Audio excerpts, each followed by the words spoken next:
Hello, everybody out there. Again, welcome back on my channel and welcome back in our musings about Bach's Art of Fugue. We are gradually approaching the end of our series. In this video, I like to share 10 requirements for the missing fugue. And I'll do this on the example of my failed attempt from last video and on the base of everything we have talked until now. Of course, our project becomes like walking on a frozen lake in spring, where we may break into the ice on every single step. We will see how far the ice will carry us. 10 requirements. Okay, have a coffee and we'll start.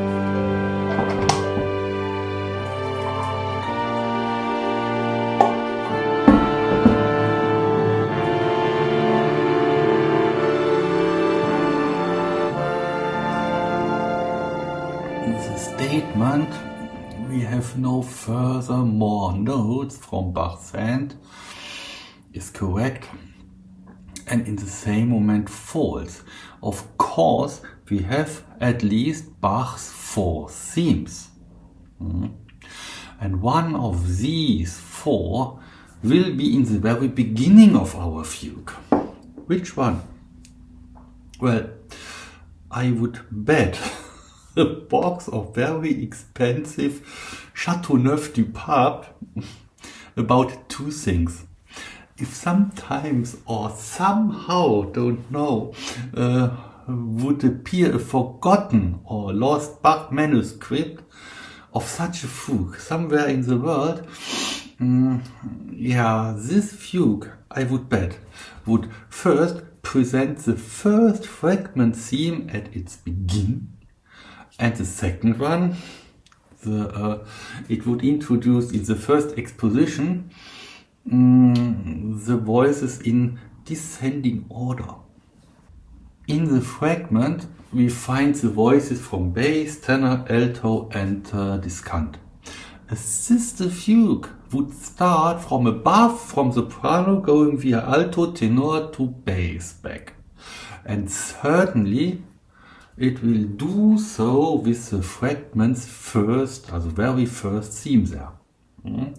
And so I did in my attempt. Here the score is still okay. You see that the fragment's first theme appears in its tonal inversion. The real inversion seems too high or too low, but that's maybe just an impression of mine. Bach preferably introduced his thematic material in middle or higher pitch of a given voice's ambitus, as I think, and so the middle soprano seems, in my eyes, perfectly here. There's one more subtile design underlaying the fragment. The 3 themes open different ranges of expressions if I try to setting it in English words. But you probably agree.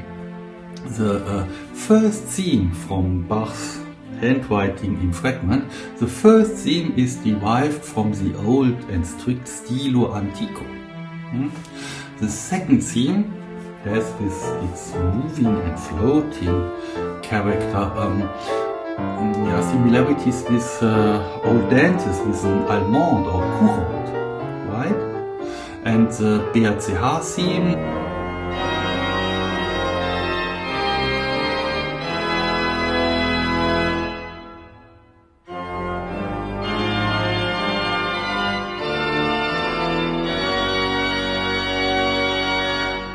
at least opens the kingdom of chromatics and sophisticated harmonics. Would you agree? And would you agree that the missing fugue as a sister should have this design as well? Because if you agree here, then we'll get a problem with my attempt. In bar 10, we have a sophisticated harmonical situation around a quart sexta chord, a 4/6 chord, which comes too early in the section of older style. And in bar 14, we have an augmented chord here with two major thirds. Yes, Bach used augmented chords, but as far as I know, he did not in music based on old style of stilo antico. Bar 26 would be nicer with an E flat in alto, but this would change the thematic material, and it would lead into chromatics, which is here in the first part of the fugue too early, respecting older style. And oh yeah, the parallel fifths here don't make things any prettier. The subtile structure gives us at the same time the answer about the ordering of the four themes. After the first fragment theme, we should introduce the courante, the dancing theme, as we falling back here to Bach's most used form of multisematic fugues. We set the main theme from Contrapunctus 1 as its contrapuntal companion. This should happen around bar 13. The reason for this follows in some moments. That will be our fourth point. Before this, and that's point 3, Bach's freedom in handling the thematic material. Peter Schleuning had already pointed out this on page 63 of his book. Let's follow Schleuning back to Contrapunctus 4. Here are some shapes of the theme Bach had used here. Every alteration, of course, unlocks new tonal possibilities. And we have seen earlier that Contrapunctus 4 opens a range of foreign keys. Here is, besides the above average proportion of sequences, the reason. As I read Bach's scores, for Bach is the beauty more worthful than sticking literally on the correct form of a theme. But that's nevertheless no reason putting a chromatical note into the first theme of our fugue, as we just tried out, and here in the very first beginning of it. About the last fugue's proportion backgrounded of the overall structure of Art of Fugue, I talked long enough in last episodes, I won't repeat it here. For getting a fugue with less than 200 bars, the triple fugue from group 3 are perfect templates.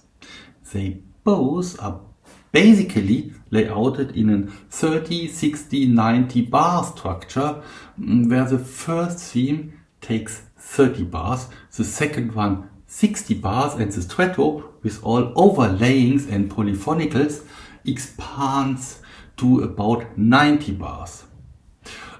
Yes, I know, the second theme in Contrapunctus 8 appears in bar 39, but you know meanwhile my opinion about mathematical perfect point landings in such things. In the bass, Bach had obviously proportions of thirds in mind. Yeah, 30 plus 60, and in the second half, the sum of both. Contrapunctus 8 finishes indeed with bar 181, without the last coda Bach then added, creating there a last and threefold strata in 8 closing bars. Contrapunctus 11 matches the 30, 60, 90 form still closer. And before every new subpart, Bach closes with a cadence or a clausula, finishing the actual first subpart before starting a new one. I do not analyze it here, but reading or playing Bach's score, you will easily see this for yourself. I think that's obvious in my mind.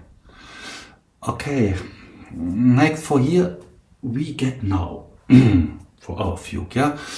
Begin with the first theme from Fragment in its inversion, extended in 30 bars. Then around bar 30, the courant theme plus the main theme from Contrapunctus 1. All in all stretched out over about further 60 bars.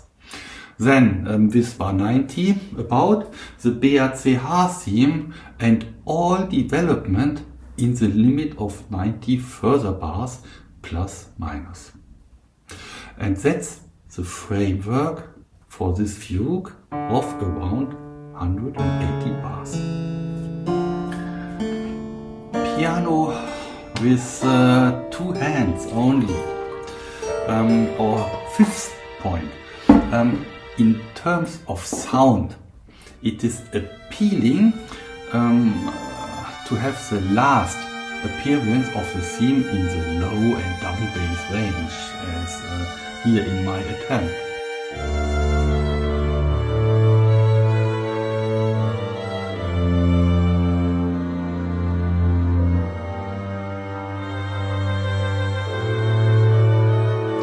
However, that's beyond any performance on keyboard instrument with 2 hands only. You may recognize I've never spoken about the instrumental cast. Gustav Leonhardt, the cembalist, had given several reasons to see the art of fugue as a keyboard work. Hans Eberhard Dendler has Pythagorean reasons for 3, if necessary 4 string instruments plus a bassoon. I like the tonal transparency of Dendler's suggestion, so I use it here. But about Bach's inner intentions here again, I don't know. I have no answer. But one aspect stands out. Most part of art of fugue may be performed from a single keyboard with 2 hands. Only the mirror fugues makes problems here. The fragment, however, is from an executional, technical, instrumental view, yes, perfectly layouted for a keyboard instrument. What I've written here in my attempt is not. But while writing a sister of the fragment, I should hold this performance aspect in mind. Bach obviously took care to this detail. Yeah, you see it on the score. And I did not, so now I discard my attempt here on this position. Ach ja, the amount of voices. Thomas Daniel und Zoltan Gönc increase in their completions the number of voices to the upper limit of what a pianist can handle. They can refer, also Daniel and Gönc can refer to the second group of Art of Fugue where Bach had written 5 until 7 voiced ends at the augmentation and diminution fugues. So both authors may write. Don't know, but nevertheless I do not share this. And well, that's nothing I'm able of fixing this philological on Bach's handwritings or other sources. It's just my feeling. Feelings are weak in context of science and research. So I accept solutions from others with increasing amounts of voices as well. But for me, and only for me, this last fugue points back to contrapunctus 1, so the first contrapunctus, and then the amount of the same four voices is one more link for reaching this pointing back, yes, for this showing this relativeness. And the 6 and 7 voice endings in group 2 seems, in my eyes, intermezzi Bach leaves behind in upcoming groups. If the art of fugue has spiritual dimensions and tells a parable of human life, then group 1 may stand for childhood and group 2 could illustrate the young adult in her or his youth and full power. But that's only one step inside our human development. The psychologist Carl Gustav Jung explained that the human biography expands from the singularity of the soul out into the world. But in the second half of the life, the soul should return to its origins. The mandala of life, he told. Again, that's nothing I could refer from Bach's sources or scores or so. But on my emotional base, for me, only for me, the art of fugue is such a parable in notes. So I remain with these four voices. And the four themes actually have enough inner richness that I do not need more voices to write a fugue with the final effect. 4 voices are sufficient for me. Okay, we have discarded my attempt, but learned some conditions from here. And we have the 30, 60, 90 design, also bar design. And now, how shall we organize the endless amount of possibilities from here? Bach solved a similar problem in his musical offering. Here we have a long, divergent royal theme, which Bach then divided in motivical fragments first and made then sections of the 6-voiced Ricercare, which are based on these little thematic motifs. That's a possibility here as well. We have enough thematic materials without dividing anything. But what would you think about adopting the idea of little sections based on our different themes? So we may create subparts inside the quadruple fugue. One of those may deal with the augmentation principle, one other with chromatics, a third one with the retrograd form, and so on. Which leads us to point 8.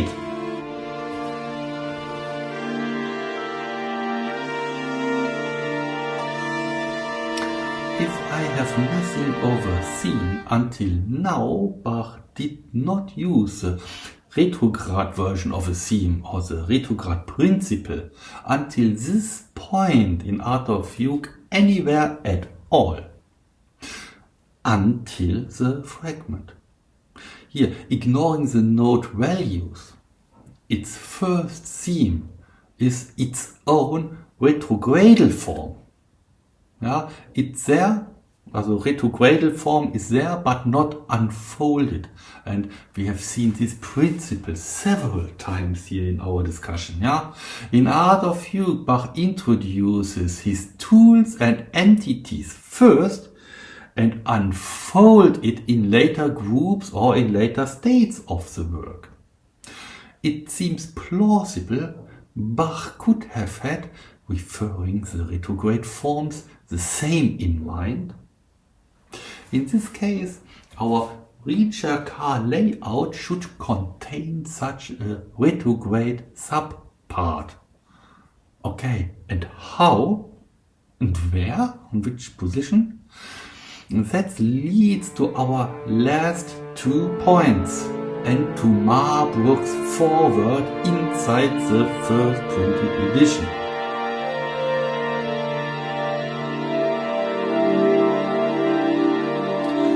Literally translated, Friedrich Wilhelm Marpurg wrote in the edition of Art of Fugue from 1752, all voices sing throughout. Each of them is worked out with the same strains as other voices. Or Marpurg in his original words in German, alle Fugen seien so gesetzt, dass, Zitat, alle Stimmen darinnen durchgehend singen, die eine mit so vieler Stärke ausgearbeitet ist als die anderen. Ach ja, and that's such a crucial part. And it's a never-ending riddle for me why authors ignore this. Maybe because it is difficult to define what singing here means, but for Bach himself, music was all singing, what all about singing, yeah? Even in his inventions for keyboard, for piano, Bach wrote in the little foreword about the cantability.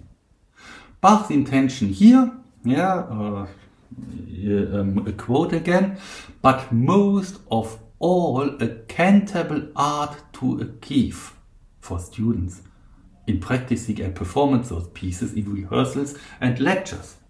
Or Bach literally, again in his old German original, womit denen Lehrbegierigen eine deutliche Art gezeigt wird, nicht alleine mit 2 Stimmenreihen spielen zu lernen, sondern auch bei weiteren Progressen, auch mit 3 in obligaten Partien richtig und wohl zu verfahren, anbei auch zugleich gute Inventionen nicht alleine zu bekommen, sondern selbige wohl auch durchzuführen. Und dann am allermeisten aber eine kantable Art im Spielen zu erlangen und daneben einen starken Vorgeschmack von der Komposition zu überkommen. Okay. This is a text from Bach's very first years in Leipzig, and it's about 25 years before the Art of Fugue. But I see nothing at all, absolute nothing in Bach's entire life work that Bach should have changed this focus on cantability and of singing ever as a requirement of music at all.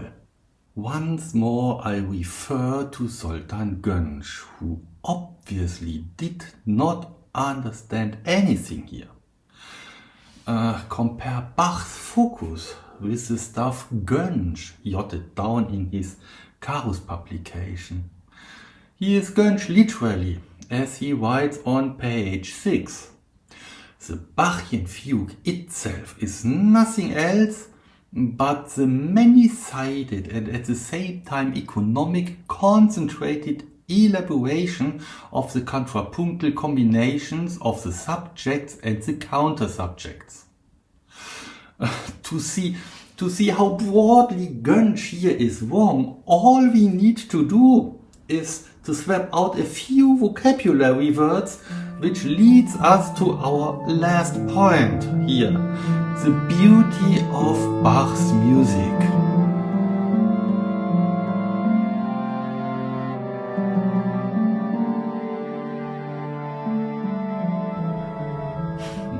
See, what would you think about this insignificantly modified Gönc quote?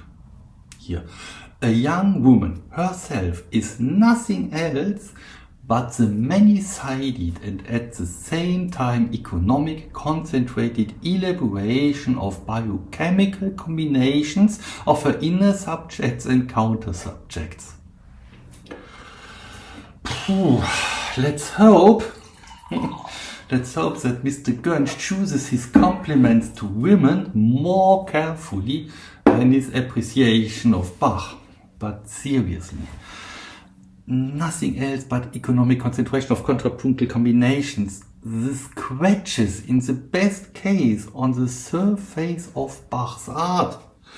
It's a description of Bach's way he uses his tools, nothing more. Bach's fugues themselves, aren't they much, much more? Well, for me, they are. And they are testimonials of a timeless beauty. All voices sing throughout. Marpurg, ne? Probably Marpurg has meant the exactly same beauty, just expressed with his own words. This beauty arises in respecting the overall form inside the whole art of fugue as well, as inside the groups and as inside the single movements, while all voices sing. And yes, of course, Bach writes concentrated.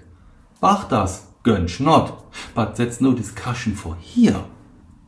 I hope you understand that this is absolutely no attack on Mr. Gönsch as a person.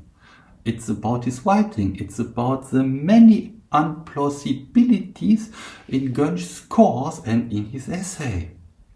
The tonality of absolute conviction in his text enables him to correct even official testimonials by Carl Philipp Emanuel Bach and Johann Friedrich Agricola. But while Gönsch corrects those authors, he shows in the same time a complete lack of understanding that Bach, well, sings. Yeah, for Bach, the fugue is beauty, and beauty is part of God and the reign of Jesus Christ. Or in Bach's own words, yeah, he had written down in his personal Abraham Karloff Bible, wo Gottes Geist nicht gegenwärtig ist alle Musik nur Geplärr und Geleier. Or in English, where God's Spirit is not present, all music is just noise. For Bach, a fugue is a spiritual approach in beauty to his God. For Gönsch, a fugue seems to be a technical problem, and end of story. Gönsch concentrated on his learned skills for writing technical terms of permutation and matrices and levels of atoms and so on. Gönsch pushes those in foreground. Thoughts of beauty do not play any role, neither in his essay nor in several aspects of his score. Bach concentrates on absolute beauty. He uses his technical knowledge and his tools he had gained from a lifetime's work just in background. Everything is there, but in background. Okay, and that's the bridge to the next and probably penultimate episode of this series, which will be a short or a long one, however you will see it. I'll share the last fugue with you there, as far as I'm able to transfer in score what we have talked about here. This next video will be without long talking. You will get just the scores and the performance of them there. If you like, we'll meet us then. Thank you for being with me, for your time here. All the best. Stay healthy and